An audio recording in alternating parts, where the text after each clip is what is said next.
another video. In this video today we will discuss about biophysics courses with best colleges. आज हम लोग अपने इस टॉपिक पे बात करेंगे और आप लोग मेरे साथ में इस वीडियो में स्टार्टिंग से लेकर एंड तक कनेक्ट जरूर रहें। और अगर आप चिकीज बायोलॉजी चैनल पे नए हैं तो चैनल को सब्सक्राइब करने के बाद में बेल आइकन के बटन को वहाँ पे प्रेस जरूर कर दें। फ्रेंड्स, जो बायोफिजिक्स है ये दो वर्ड का एक कॉम्बिनेशन है, बायो एंड फिजिक्स का। और फ्रेंड्स, हम लोग बहुत सारे फिजिक्स के प्रिंसिपल्स को यूज करके जो बायोलॉजिकल प्रॉब्लम्स होती हैं उनको हम लोग सॉर्ट आउट करते हैं। तो इस डोमेन को या इस एरिया को हम लोग बायोफिजिक्स बोलते हैं। और फ्रेंड्स, हम लोग अपना 12th क्लास जब करते हैं साइंस में तो वहाँ पे हम लोग फिजिक्स, केमिस्ट्री एंड बायोलॉजी की स्टडी करते हैं और कुछ स्टूडेंट्स फिजिक्स, केमिस्ट्री, मैथ की स्टडी करते हैं। तो फ्रेंड्स, इस डोमेन में दोनों ही तरह के स्टूडेंट्स जो हैं आ सकते हैं, बट ये डोमेन उन कैंडिडेट्स के लिए सुटेबल ज़्यादा रहता है जिनको बायोलॉजी प्लस फिजिक्स दोनों की नॉलेज हो। क्योंकि फ्रेंड्स, जो बायोफिजिक्स है ये बायोलॉजी एंड फिजिक्स का कॉम्बिनेशन है और इसमें जैसे मैंने आप लोगों को बताया कि हम फिजिक्स के प्रिंसिपल्स यूज करके बहुत सारे इंस्ट्रूमेंट्स डिजाइन करते हैं जो हमारी किसी भी बायोलॉजिकल प्रॉब्लम को सॉर्ट आउट करने में हमारी मदद करते हैं। जब हम लोग बहुत सारे हॉस्पिटल्स में रिसर्च करते हैं या बहुत सारी डिजीज को वहाँ पे डायग्नोज करते हैं, या फिर जो हमारे ऑर्गेनाइजेशंस होती हैं जैसे कि रिसर्च ऑर्गेनाइजेशंस होती हैं, हमारी IITs होती हैं, NITs होती हैं, या जो अदर हमारे कॉलेजेस होते हैं, यूनिवर्सिटीज होती हैं या इंस्टीट्यूशंस होते हैं, वहाँ पे हम लोग बहुत सारी जो बायोफिजिकल टेक्निक्स होती हैं जो इन्हीं बायोफिजिक्स के प्रिंसिपल्स पे वहाँ पे डिपेंडेंट होती हैं, ये इन्हीं पे बेस्ड होती हैं। उन बायोफिजिकल टेक्निक्स की हेल्प से हम लोग बहुत सारे जो हमारे केमिकल मॉलिक्यूल्स हैं या जो हमारे बायोलॉजिकल मॉलिक्यूल्स हैं उनकी हम लोग स्टडी करते हैं। और फ्रेंड्स, उनके जो एक तरह से फिजिकल फीचर्स होते हैं या जो उनकी फिजिकल प्रॉपर्टीज होती हैं, उन फिजिकल प्रॉपर्टीज के बिहाफ पे ये जो हमारी बायोफिजिकल टेक्निक्स होती हैं फिजिक्स के प्रिंसिपल्स को यूज करके हमको बहुत सारे रिजल्ट्स प्रोवाइड कराती हैं। तो फ्रेंड्स, कौन कौन से कोर्सेज इस डोमेन में आप कर सकते हो और इन कोर्सेज को करने के बाद आपकी क्या क्या जॉब अपॉर्चुनिटीज हैं इसके बारे में भी हम बात करेंगे। तो फ्रेंड्स, आप लोग अगर फार्मा इंडस्ट्री में जाएंगे या बायो फार्मा इंडस्ट्री में जाएंगे वहाँ पे भी ये बायोफिजिकल टेक्निक्स आपको देखने को मिल जाएंगी या ऑपरेट करने को मिल जाएंगी। और अगर आप किसी रिसर्च इंस्टीट्यूशन में जाएंगे या रिसर्च लैब में जाएंगे, रिसर्च ऑर्गेनाइजेशन में जाएंगे या किसी कॉलेज, यूनिवर्सिटी या अदर इंस्टीट्यूशन में जाएंगे, वहाँ पे भी आपको ये बायोफिजिकल टेक्निक्स ऑपरेट करने को या देखने को या रीड करने को या स्टडी करने को मिल जाएंगी। तो ये बहुत इंपॉर्टेंट एक डोमेन है। और बहुत सारी बायोफिजिकल टेक्निक्स के बारे में आप लोग भी जानते होंगे कि जैसे आपने HPLC का नाम सुना होगा, वो एक बायोफिजिकल टेक्निक है। वो pharma industry, bio pharma industry और जो हमारे एकेडमिक इंस्टीट्यूशंस होते हैं या रिसर्च इंस्टीट्यूशंस होते हैं या ऑर्गेनाइजेशंस होती हैं, लैब्स होती हैं, ये वहाँ पे आपको देखने को मिलती है। तो ये जो टेक्निक है ये भी बायोफिजिकल टेक्निक है जो फिजिक्स के प्रिंसिपल्स पे काम करती है और फिजिक्स के प्रिंसिपल पे काम करके जो बायोलॉजिकल प्रॉब्लम्स हैं उनको सॉर्ट आउट करती है।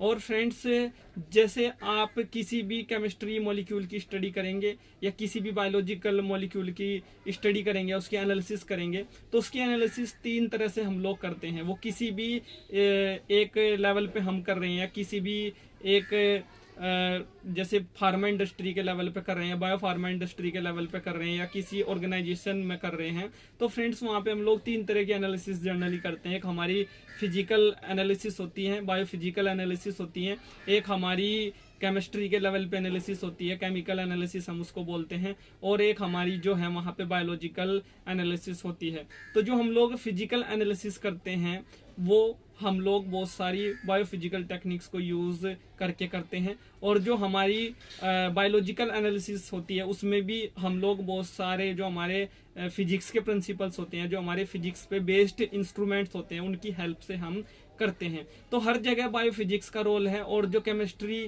की भी हम लोग एनालिसिस करते हैं वो भी हमारी बहुत सारी बायोफिजिकल जो टेक्निक्स होती हैं उनको हम लोग यूज़ करके करते हैं। जैसे हमारा मैंने आपको बताया HPLC, या फिर गैस क्रोमेटोग्राफी, या फिर वहाँ पे स्पेक्ट्रो फोटोमीटर की हेल्प से हम लोग बहुत सारे मॉलिक्यूल्स की एनालिसिस करते हैं।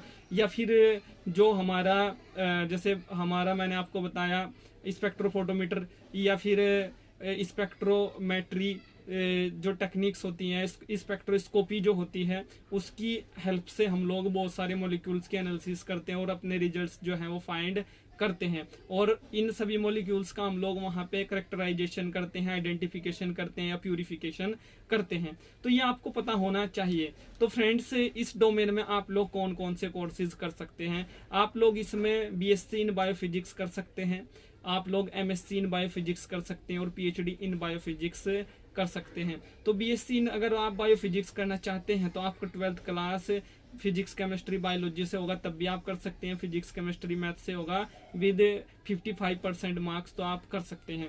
ऐसे ही अगर आपको MSc करना है इन बायोफिजिक्स तो आपके पास में कोई भी BSc की डिग्री हो इन साइंस तो आप लोग कर सकते हैं।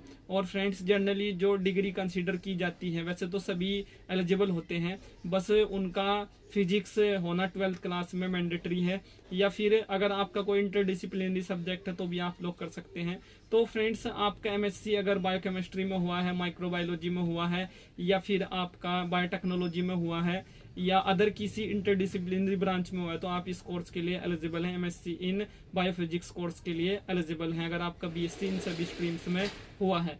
उसके बाद अगर आप PhD करना चाहते हैं तो इसके लिए आपके पास में कोई 3 ईयर प्लस 2 ईयर की डिग्री हो, जैसे BSc प्लस MSc, या फिर 4 ईयर की कोई एक डिग्री हो, तो आप लोग PhD इन बायोफिजिक्स कर सकते हैं।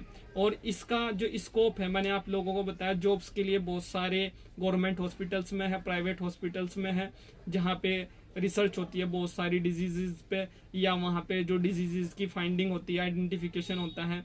तो फ्रेंड्स, आप लोग वहाँ पे जा सकते हैं। जैसे एम्स में बायोकेमिस्ट्री डिपार्टमेंट होता है, माइक्रोबायोलॉजी डिपार्टमेंट होता है, तो वहाँ पे बहुत सारी बायोफिजिकल टेक्निक्स यूज होती हैं, या पैथोलॉजी डिपार्टमेंट में भी होती हैं, तो आप वहाँ पे भी जा सकते हैं एज अ साइंटिस्ट, या एज अ लैब टेक्नीशियन, या एज अ लैब अटेंडेंट। वो आपके कोर्स पे बेस्ड रहता है कि आपकी जो क्वालिफिकेशन होती है उसी तरह से फिर आपको वहाँ पे एक पोस्ट मिलती है।